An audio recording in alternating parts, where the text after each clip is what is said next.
For those of you who have been living under a rock, the Atlanta Hawks have just traded for DeJounte Murray. Welcome to another episode of Hawksology. I'm Jack Tresh, and let's dig into the DejounTrae era of Atlanta Hawks basketball. For weeks, Hawks fans have been sitting in this purgatory, suffering through the unsparing anticipation of a trade, and finally, something happened. Unfortunately, for the Hawks fans who want JC gone, he was not a part of that trade. However, according to Woj, the Hawks are still in talks with teams like the Wizards, Jazz, and Heat for John Collins. And as much as I pray that we keep JC, I wouldn't be surprised if we see another trade this summer. If you want more rumors, head to Twitter, because we got a lot to break down today. And let's just quickly recap the DeJounte trade first. The details were that the Hawks get DeJounte Murray, and the Spurs received Danilo Gallinari, a 2023 first-round pick, a 2025 first-round pick, a 2026 pick swap, and a 2027 first-round pick as well. So first things first, you got to give tons of credit to Travis Schlenk for getting the trade done for this package. That is not a lot to give up for an up-and-coming all-star. And while it is a lot of picks, for those of you who are worried about the future, we got to be honest here. Because our chances at contending for an NBA championship are not dependent on someone that we would have drafted in 2025 or 2027. Considering that Trae is hungry for a championship and it's not worth waiting 4+ years for that player to hopefully develop into a star to put next to Trae. No, so we're going after it now. Just remember that 2026, that's only a pick swap. And also the first rounder from 2023 next year that we gave up was actually just the pick that we received from the Knicks in the Cam Reddish trade. So pick-wise, we are actually only losing 2 of our own picks, and then it's just a pick swap and the one given to us in exchange for Cam Reddish. And of course, we also cannot forget that we're losing Danilo Gallinari. Best of luck to him. I'm going to miss him a lot. Big thank yous, Danilo.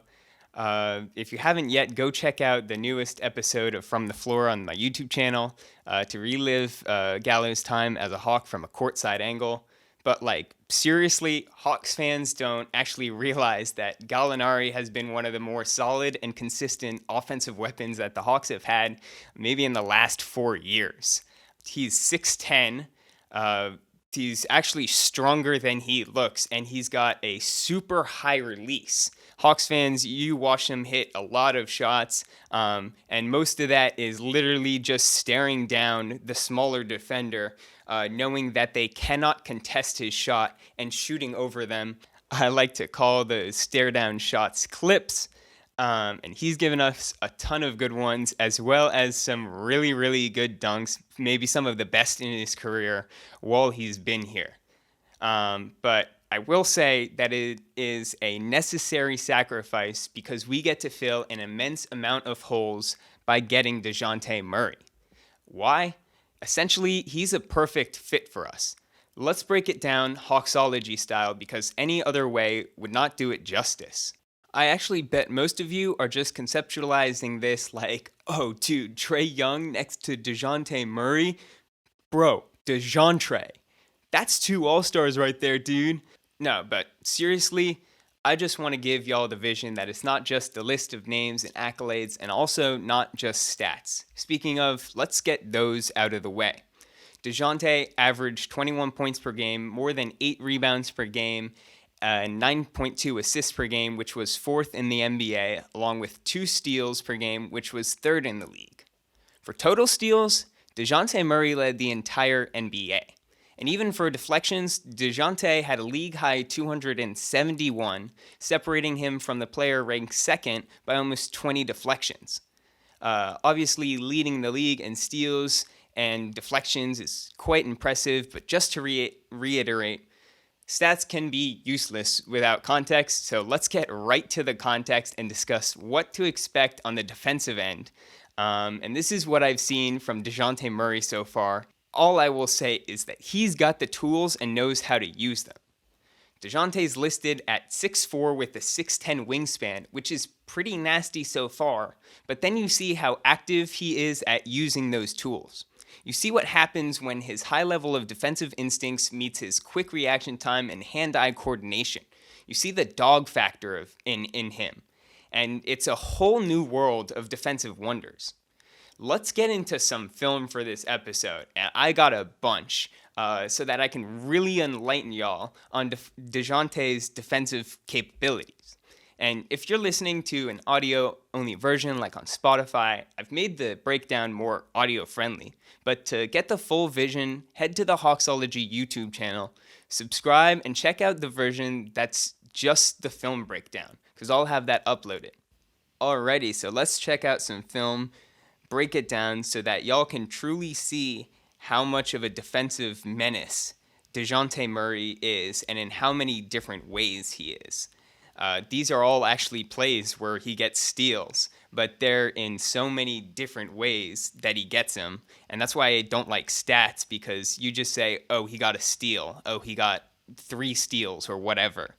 It doesn't do it justice, because looking at the film, you'll be able to see how he read the play, how he out-hustled somebody, his basketball IQ, etc. His dog factor, too. And so, yeah, let's dive into it. And starting off, we're going to take a look at handoffs, because one of my favorite things about DeJounte is how he knows by using his wingspan, he can reach in between the handoff and poke the ball away before it's actually handed off. Of the many ways to use handoffs, they often prioritize creating separation between the player receiving the ball and their defender. And it's why you often see the person handing the ball off set a screen simultaneously. DeJounte has shown many times to be so proactive and aggressive when guarding the player receiving the ball. He literally smothers them as they expect that the screen will impede DeJounte's tight defensive coverage. But DeJounte works to prevent them from using that handoff and that screen as he rides the receiver's hip very closely until he sees an opportunity to use his wingspan and literally intercept the handoff and come away with steals. Let's check out this first play versus the Nets. Patty Mills is going to come across and try to hand it off, and just step for step with Harden, gets his hand in there, slaps the ball down. And another thing to notice is that a lot of these plays lead to very easy looks in transition. And that's what I love also about DeJounte, is he's not just doing the dirty work on the defensive end, is that he's getting the ball and he's running the floor. Let's slow this play down just a bit. What the Nets are trying to do here is use kind of a staggered screen type of action as the handoff acting as one screen. And then as you see, Day'Ron Sharpe is heading over there to set another screen. DeJounte Murray completely denies this play as he sees Patty Mills coming to Harden and maybe even sees the screen from Day'Ron Sharpe. So his best bet is to race in front of Harden, again being super tightly on him, and use his wingspan, slap down the ball, and go off to the races, starting a fast break opportunity for the Spurs. Let's go to this next play versus OKC and literally freeze right there. DeJounte already knows what's happening here. Why would Josh Giddey, the person who had passed the ball, and Aaron Wiggins, the person who just caught the ball, start running towards each other? Because it's a handoff, and DeJounte Murray just steps right in front, intercepts that ball, and sets up Doug McDermott for an easy fast break bucket. I love here how just literally the second that Aaron Wiggins gathers and catches the ball, DeJounte Murray is already sprinting off to the races to cut Josh Giddey off and steal the ball. On to this next play versus the Pelicans, and why in the world would Valanciunas pick up the ball this early? DeJounte sees Jose Alvarado starting to run and says, hell nah. Pokes the ball away, ruins the handoff, and check out how he sets up Josh Primo with a beautiful behind-the-back bounce pass. One more time in full speed, that light jog from Jose Alvarado, and that way too early dribble pickup. That's too easy for DeJounte. This next play versus Denver starts off Will Barton setting a pin down screen. I really like how Derek White and DeJounTrae switch here. Derek White going on to Monte Morris, who now comes around, and it's a fake dribble handoff. The real handoff is intercepted by DeJounTrae. He's off to the races for a fast break layup. But let's look at the actual handoff a bit slower. Notice that Will Barton does a much better job of exploding towards the handoff than Jose Alvarado did on the last play, as well as Jokic having a much better screening angle than Valanciunas did. But DeJounTrae, this is really that wingspan here, reaching between the two and getting a hand on that ball. Doesn't even get his body in there, just his long arm, and he pokes it free for that easy fast break layup. Last handoff play here versus the Lakers, and it's a 2-3 zone. Malik Monk is curling around, and DeJounTrae lets him think that he's going to get that handoff. Look how much space he's given him as he's coming around. And then at the last second, DeJounTrae, so patient, finds the right opportunity to strike and just blitzes that ball, gets his hand in there, and this time it's a slam on the fast break. One more time in full speed, and just add handoffs to the list of things you should not do against DeJounte Murray.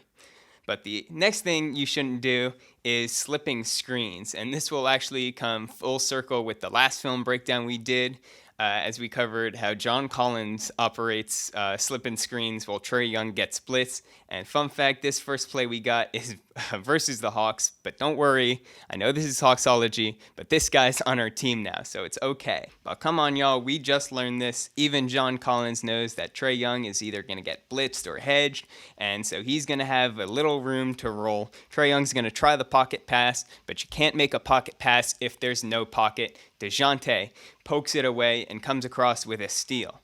As we take a closer look, of course, DeJounte knows the hedge is coming, but once he feels the slip, he's already on his way to track that ball down. That's another thing I love about DeJounte, is that he understands with a hedge that teams are going to try to counter by slipping the screen. That's exactly what happens here, as the hedge puts John Morant in a position where it's either be trapped on the sideline or pass the ball, and you know he's not taking option one. He's going to try to pass the ball, but DeJounte knows that too. The second that he feels Steven Adams slip that screen, he's all over the pass. So let's run that all the way through so that you can see that DeJounte read John Morant perfectly here, pokes that ball away so that he can get a freebie in transition. It gets even spicier than that though. DeJounte really understands pick and roll coverages at a high level, and it's not just from being in that Popovich system. He works in great sync with his teammates. He communicates so that he can force the ball handler into help. I really like this play versus the Raptors, where DeJounte first gets all the way around a screen from Kem Birch to prevent Van Vliet from shooting a three, and then Van Vliet tries to explode and use a screen, and you'll see DeJounte calls out to Jakob Poeltl to hedge right here, because he knows that Birch would then try to slip that screen, and he can do exactly what you think, jump in the air, bat that pass down, and start gunning it in transition. Let's dive deeper though, because his aggression at defending the ball handler on screen plays creates perfect opportunities where his wingspan and ability to contort himself around those screens makes running even just a simple pick and roll absolute hell for the ball handler. This play for the Knicks is a great example. RJ Barrett's going to try to surprise him with a crossover into the screen, and that's cookies. He's off on the break, slamming it in the garden. But take just a closer look here, because even though it seems that RJ Barrett suddenly bursts into that crossover and using the screen, DeJounte has him read like a book. He literally predicts exactly how RJ Barrett is going to use that screen and go right into downhill momentum for a dribble drive. You'll see he immediately calculates the angle he needs to attack at as he jabs his foot around Mitchell Robinson. That gets him the position to reach just around RJ Barrett, steals that ball, and gets an easy 2 on the break. This play against Portland, another great read here by DeJounte. Brandon Williams tries to fool him with a little between the legs crossover in the direction of the screen. DeJounte actually jabs, you'll see, right between the screen and Brandon Williams, so that he can't use it. But Brandon Williams already had his eye on the misdirection, denying the screen and going the other way. And with DeJounte, this just isn't going to slide. Just picks his pocket there, and they're off on the break. And just in case you were wondering, DeJounte does not need it to be a screenplay to show that he can read the ball handler and absolutely clamp them up. Like, look at this play versus Kevin Porter Jr. He's thinking he's slick, sizing DeJounte up, and all of a sudden, he's trapped along the baseline. Tries to escape with a quick crossover, and DeJounte just puts his hand in the cookie jar, pokes the ball away, and they're out on the break. DeJounte is just quick, and he knows how to use his feet to force the person he's guarding into tough situations where there's little hope for escape. If you try to break free with a tough dribble move, DeJounte can get wide and low and pluck at the ball. But even if he cannot get a hand on the ball, he forces the ball handler to pick up their dribble. And so literally all of that is just on this next play versus the Thunder. You'll see they try to run a staggered screenplay so that they can get Shai Gilgeous away from DeJounte Murray, and it works for a second until DeJounte helps in from the wing, bottles up Shai Gilgeous, and then Shai Gilgeous loses his dribble and throws a quick pass to Josh Giddey. Now, if you remember the last breakdown, I explained how DeAndre Hunter was able to take advantage of Marcus Morris's closeout by attacking his weak foot. That's exactly what Josh Giddey tries to do here. And unfortunately for him, he gets picked because DeJounte Murray pulls the Uno reverse card, attacking Josh Giddey's weak foot, knowing that Josh Giddey now only has one direction to go. After putting the ball on the deck, DeJounte gets low to the ground, gets his long arm in the way of the ball, and they're out in transition. DeJounte says, "Catch this lob." One more time, all the way through, and keep in mind just how challenging it probably is for players handling the ball against DeJounte Murray. They probably want to get rid of it as fast as possible. But the thing is that DeJounte, this is where he goes the extra step, because he can still read those players and spring up to tip away those passes. This is why DeJounte is regarded as such a good defender. He's instantly reading those players when they're about to make a pass or do anything and showing them no mercy. Even off the ball, DeJounte sees and reads everything, and then he puts perfect use to his speed and wingspan so that passers get stuck in this point of no return. That combined defensive intensity and basketball IQ is enough for him to get those DeLon Wright-style bait steals. Like, just check out this play versus Portland. He literally ducks out of Dennis Smith Jr.'s sightline and then says surprise, hops at the pass, and comes away with an easy fast break dunk. Bottom line, a guy with this much defensive intensity and talent is going to be great for the Hawks. I'm sure it'll inspire them when they see him literally leap to make plays on the ball, even if he has to fight around a screen to do so. And also, maybe he can teach the Hawks a thing or two about having active hands when you go help off of a shooter. So what does this mean for the Hawks? Because we talked in episode 1 about nightmarish defensive effort and ridiculously unnecessary overhelping. The two plagues of our perimeter defense, if you want to call them that, but really also just the primary reason for the Hawks' lack of success, defensive success overall. And, I mean, a significant amount of the times that may have been Trae Young's accountability, but regardless, having DeJounte should change that. Take everything we just broke down and now understand him as way more than just another exceptional point of attack defender to put next to DeAndre Hunter. Hopefully, we'll also still have a defensive anchor as strong as Clint Capela to make a very strong trio. Those three guys all share this passion for getting the job done on both ends of the court. But even defensively, like you saw DeJounte Murray, he's always communicating with like his teammates, with Jakob Poeltl as the hedge defender in those pick and roll scenarios. And now DeJounte's got Clint Capela in that position, right? Capela is already more established as a defensive anchor. He's been in the league for longer, he's more experienced, and the two of them together, plus Dre, whether Dre is going to have to pre-switch off the ball or something, because I bet we're going to see a lot of that to effectively hide Trae. Regardless, that communication should be pretty inspiring to everyone else on the team. Hopefully they can get rid of this detached mindset that we've seen on defense so much in past seasons. Again, effort is just one aspect of defense, and while Trae Young's defensive ability is still pretty limited, the team should have an easier time keeping Trae Young away from the ball and therefore getting more stops overall.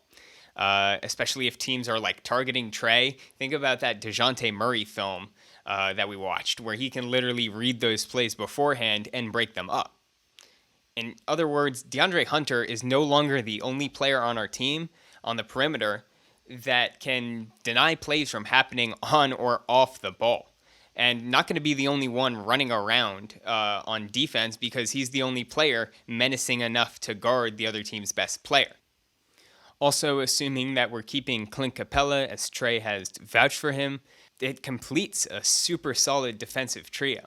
And now that I think about that, we've only been talking about defense, that end of the court. Like, the Hawks have let the ball go in the basket way more than they should have, so it's an important conversation. But it's also the reason that they ended last in the league in fast break points. So as we get into offense, ours was still last season one of the best in the league. Mind you, a majority of the time, we would have to go against set defenses. Like when the ball goes in the basket, we need to take time to inbound it, which allows for the other team to get back on defense. And so DeJounte is going to help us force more turnovers and get legit fast breaks. And even just running in transition, it'll put that pressure on other teams that they have to get back. And that's going to make our offense so much easier. If you saw it in that DeJounte film, he's so quick to get out and run after stealing the ball. And note with that, he likes to push the pace and attack the basket in transition. That's rim pressure right there.